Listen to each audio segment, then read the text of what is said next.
Hi guys, I'm Shelley and welcome to a book review that may get a little emotional. So, the other day I decided to sit down and watch the movie Call Me By Your Name. I saw a little kind of fan video of Oliver and Elio, who are the two main characters in this book, and I thought, oh, that looks actually like a cute movie. I think I'll watch it. Cue me breaking. So I watched the movie, which is the story of Elio and Oliver. Oliver comes to stay with Elio's family in Italy over the summer for about 6 weeks to write a book. He had a sort of young protege that Elio's father takes in, and this person gets to roam Italy for 6 weeks and get inspiration to help write a book or help do something creative. That guy's Oliver comes into Elio's life and they circle each other. I don't know how else to describe it, but they start circling each other.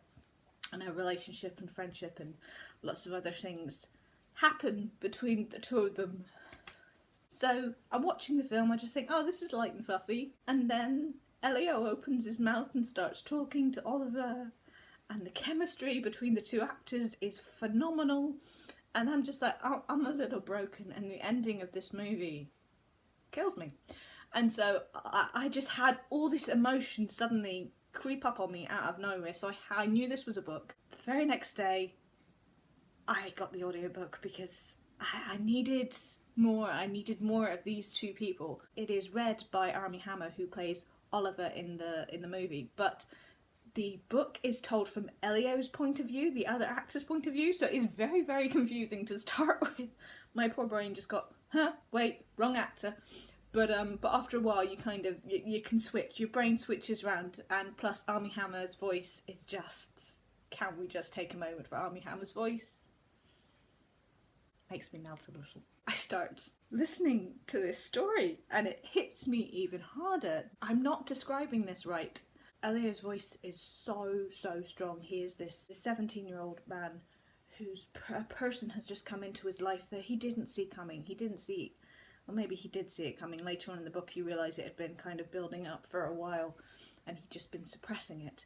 This book is about 70% description. There's very little dialogue in this book, and I usually find that extremely difficult. I don't like books with all description. Andre, the author, has written dialogue within the description. I know that doesn't make sense much, but Elio and Oliver don't talk much, but they circle each other. Through the description, they are having a conversation. The way each other moves against the other one. When one walks into the room, the other one reacts. When one isn't there, the other one reacts to the fact they're not there. They have this conversation without talking. They just circle each other. So you can describe how Oliver walks into a room, and through that he is communicating to Elio in some way, or Elio is reading communication from the way he's walking, the way he's talking, the way he says later. Oh god. I'm just... yeah. So the description is the conversation. Because of that, I found it extremely enjoyable to read. It also helped for me, I don't know how to describe it, but this book has been therapy somehow for me. Because I have been Elio, and I didn't realise this until I was... oh god, here we go. Here comes the emotion. I didn't realise this until we got to the part where Elio sort of speaks and becomes brave and says what he wants to say. That I have been Elio. And I have felt that way about somebody, and I've had that kind of affair. Okay, I didn't run off to Italy. That would have been lovely.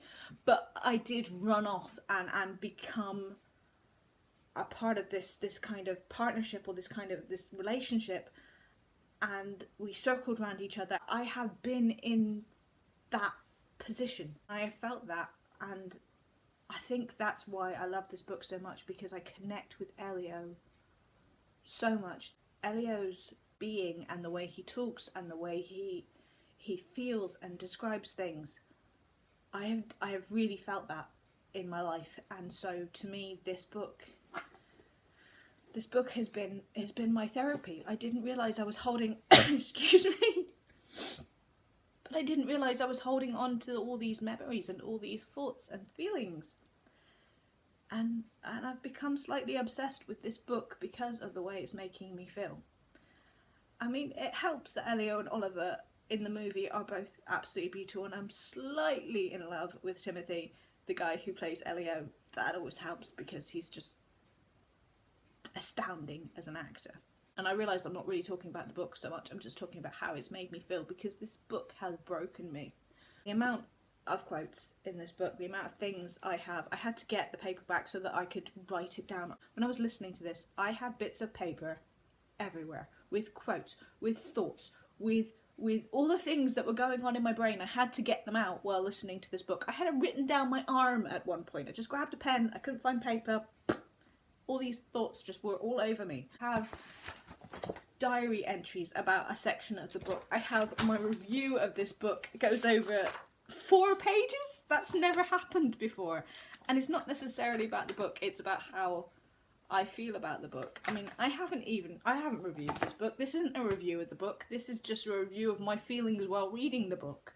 I don't know if I can review this book, if I can take myself away from it and detach myself to be able to tell you about the book, except for that it revolves around Elio and Oliver as they have this kind of relationship. Go and see other reviews who can speak English and speak the thoughts on the book instead of just their own feelings, because I'm carrying this book around with me. I mean, not physically, but it feels like it physically inside my head. I am carrying Elio with me, and I'm going through my own sort of therapy right now. There's one part that I want to read to you. Elio and his father are sat on a sofa and just having a bit of a chat and being honest and kind of open about relationships and things like that. This is the first kind of quote that jumped out of me in the movie. It was used word for word. Remember, our hearts and our bodies are given to us only once. Most of us can't help but live as though we've got 2 lives to live. One is the mock-up, the other is the finished version, and then there are all those versions in between. But there's only one, and before you know it, your heart is worn out. And as for your body, there comes a point where no one wants to look at it much, less wants to come near it. Right now there's sorrow. I don't envy the pain, but I envy you the pain. We get one life, and this book tells you to be brave. Elio is brave. He is brave. He's the one who talks, although it seems throughout the book that Oliver is the one with the power, because he's the big nonchalant movie star is what they call him. He's got the swagger and he's got the cool, but throughout the book you realise that it's Elio is the one with the power. Elio is the one that gives permission. Elio is the one that walks through the door. He's the one that speaks first. This book, man, it's in me. I don't know how else to describe it. It has become my life for at least a week or 2, and it's going on the shelf and it's staying close to me. I can't let it go. I want to watch the movie again. I really, really do, because now I know all the story behind it. I want to watch the actors again and know the meaning behind everything. But they are very, very good at expressing it. This movie was made very, very small budget. It was kind of a tiny movie that was made for the fans, and then it got all this Oscar buzz. Timothy especially. I mean, the dude's 22. How does he do that with his eyes at the end? The ending of the book is very different from the ending of the movie, because there's a whole other section after the movie ends, and apparently they're thinking about doing a sequel to show what happens to Elio and Oliver later on in life, and I really hope they do. This book goes on to later on in life. I may have changed the ending. Although the ending is right and the ending is what it should be, because it is written by Andre, he has done what he thinks is right and done it brilliantly. I can't even describe his writing in this book. It's mind-blowing. Although it is right for him and it is right for the book, I couldn't let it go. So I did something I've never ever done before. I've never ever felt this strong about an ending that I've done this. I wrote a new ending because I couldn't deal. I wrote it a couple of times out on scraps of paper. It's nothing major, but I had to get it out. I had to write it. Then I had to make a fan video of it. Oh my god, I've turned into a fangirl. This book has hit me so hard that I have made a fan video, a fan ending. I haven't been this attached to something in quite a while. And it's worrying me slightly. I have become obsessed with this. It is. I wake up thinking of Elio and Oliver. Mainly of Elio, because I have such a huge thing. It will pass. I know this is just a phase. It will leave. I will go on. I will find another book. I'll find another actor that I'm obsessed with. But Timothy, oh my God, his face and his smile, and it's just... I don't know whether I want to mother him or just snog him to death. But he's adorable, and so is Armie Hammer, and so is this book. Thank you, Andre Aciman, for writing this. Because you've just given me years of therapy I didn't know I needed.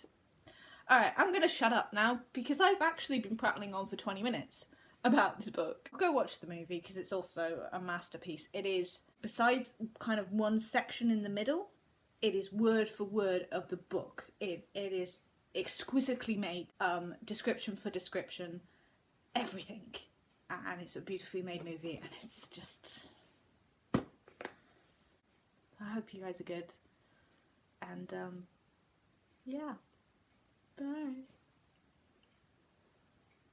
I've got 4 pages of review of this book, and I've said none of it. I've just prattled on about my feelings.